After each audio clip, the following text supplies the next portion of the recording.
héritage de Johnny Hallyday. Jade et Joy pourrait tout faire perdre à Laetitia.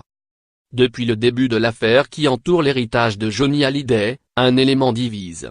Le rocker ayant rédigé son testament aux États-Unis, et ayant résidé au pays de l'oncle Sam pendant les dernières années de sa vie, le droit américain doit-il s'appliquer en l'espèce?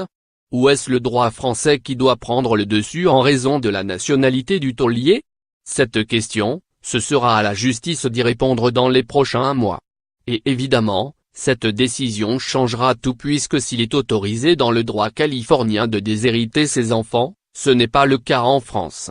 Pour certains, Laetitia Hallyday se serait d'ailleurs tiré une balle dans le pied jeudi dernier dans l'interview qu'elle a accordée au point « J'ai épousé la France, la Tour Eiffel, point, chaque Français a un lien avec lui à travers une chanson, un souvenir » avait déclaré la veuve de Johnny. Une petite phrase qui pourrait faire pencher la balance en faveur du droit français. Ce n'est toutefois pas la seule carte que les avocats de David Hallyday et Laura Smay ont prévu de jouer.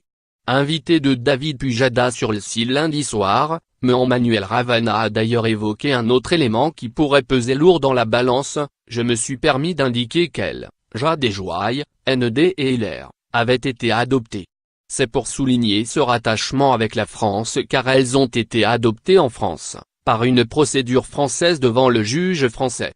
Ce qui démontre, dans une décision aussi importante de la vie, l'attachement de Johnny Hallyday et de son épouse.